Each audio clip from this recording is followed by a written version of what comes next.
everyone.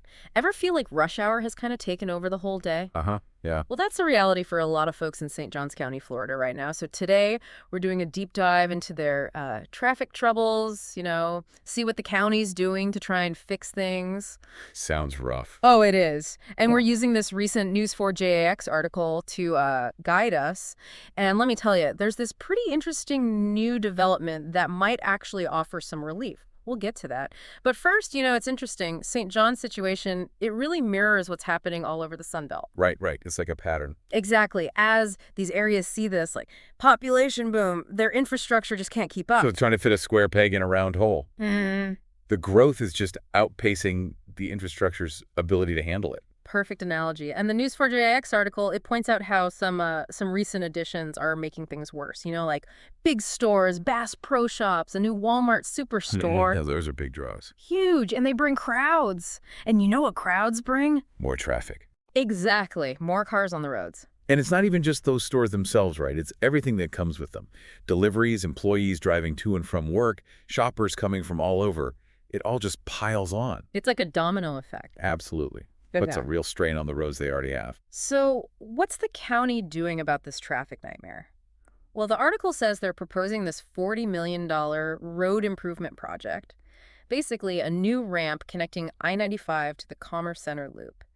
The idea is to ease up the congestion around the World Golf Village area. Yeah, that area is a real trouble spot. Oh, for sure. And get this, the project's ranked 5A on the county's priority list. That's huge. Right. So, for infrastructure projects, a 5A ranking is like winning the lottery. It means it's not just a good idea, it's essential. Exactly. Yeah. And that makes it way more likely to get state and federal funding, which is crucial for a project of this scale. Okay, so they're taking it seriously. But honestly, is $40 million enough to actually fix a problem this big? I mean, St. Johns County is growing so fast. New houses, businesses, people everywhere. It feels a little, I don't know, like a drop in the bucket. I get where you're coming from, and yeah, there's no magic bullet for something this complex. But think of it this way. This project is strategic. They're targeting a major bottleneck in the county's traffic flow. By fixing that, the hope is that traffic will improve in the surrounding areas too. It's about more than just this one ramp. So it's like a ripple effect, but in a good way this time. You got it. It's about improving the overall flow, making things smoother. But of course, we can't forget about the people actually stuck in those traffic jams right now. How are they feeling about all of this? Right, the human element. It's easy to get lost in the numbers and engineering. Absolutely. Well, the article really captures the frustration people are feeling. Imagine battling that traffic every day just to get to work, get the kids, run errands. Oh, it's got to be exhausting. It is. It drains your time, energy, your patience. Some residents even called it overwhelming. That really tells you how much it's affecting them. Yeah, overwhelming is a strong word. And that's what this project is about. It's about bringing relief to those folks. It's about people. Absolutely. Infrastructure projects, they directly affect people's lives. Yeah. Less time in traffic means more time with family, less stress, just a better quality of life overall. Makes sense.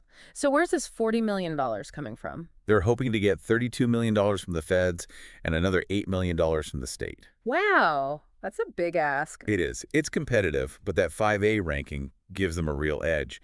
They're making the case that this isn't just a local issue, it's a regional one.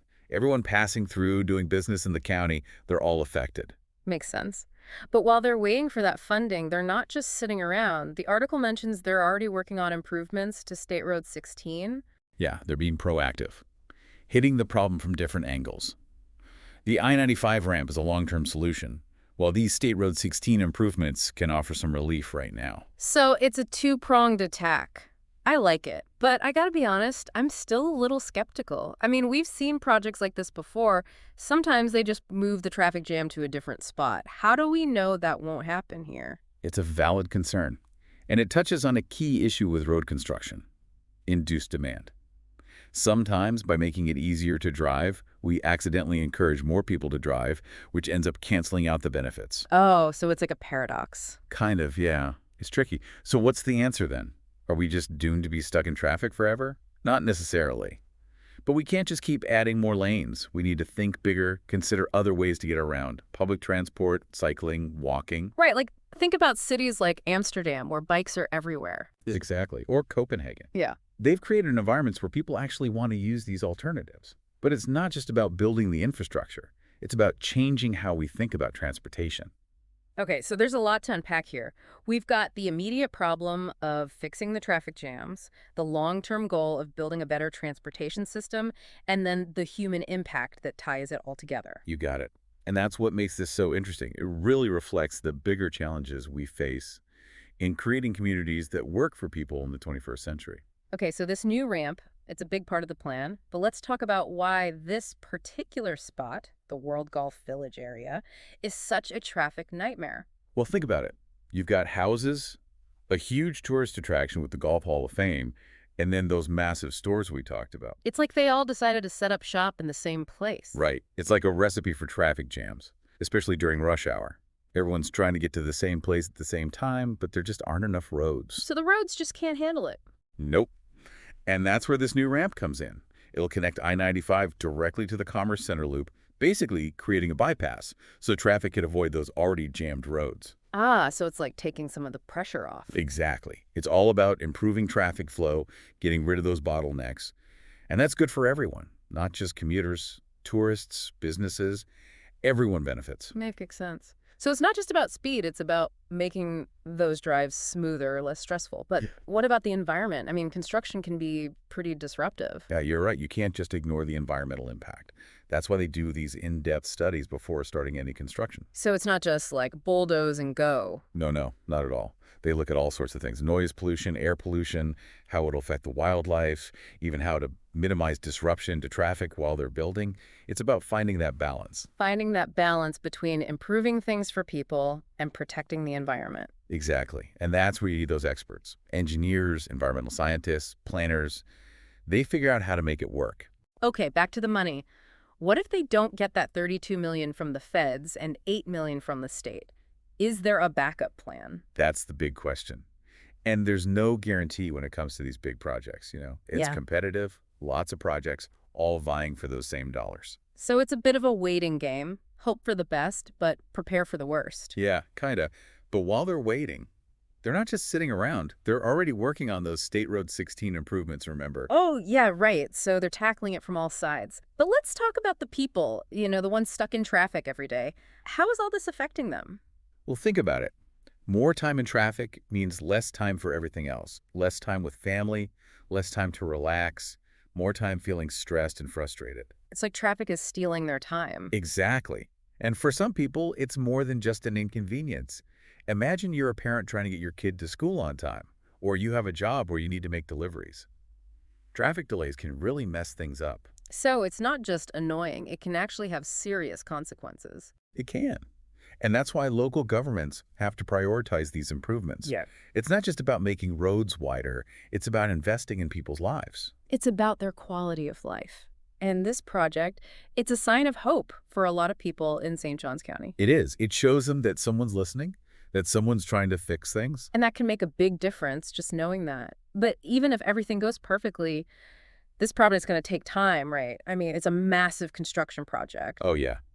Got to be realistic about the timeline.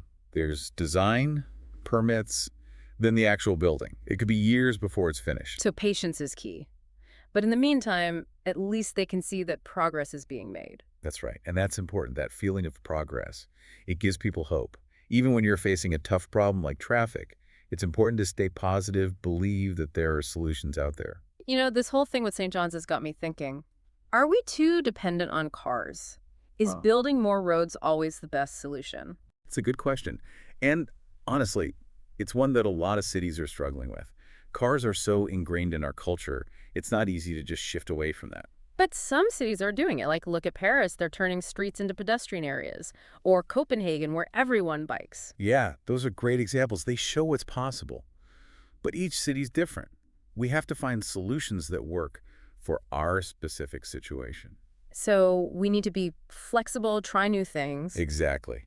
And technology can help too. Think about self-driving cars, ride-sharing, smart traffic systems. All those things can change how we get around.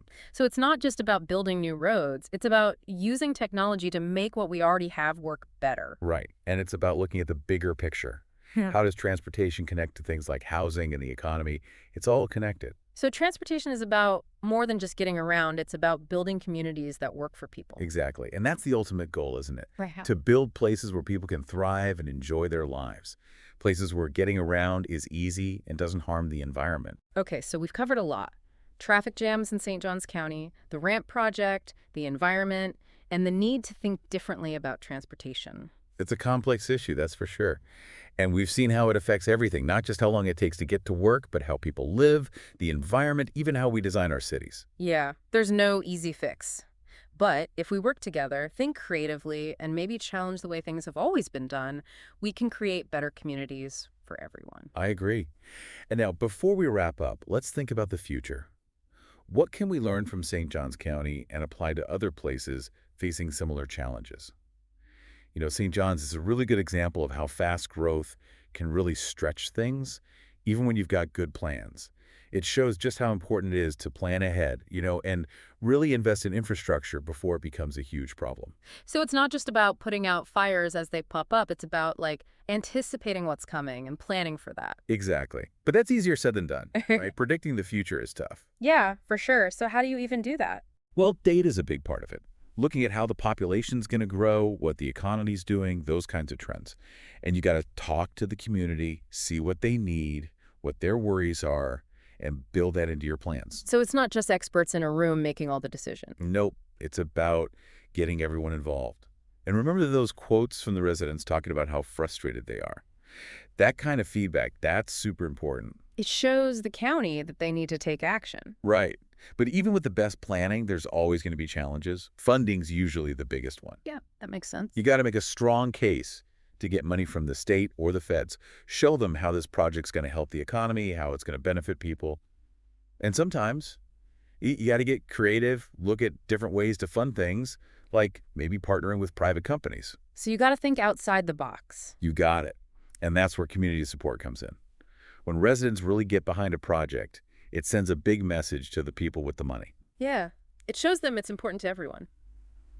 Wow. Okay, so we've talked about the lessons from St. John's, but what about those big questions we were talking about? Like, are we too reliant on cars? Is building more roads always the answer? Those are tough ones.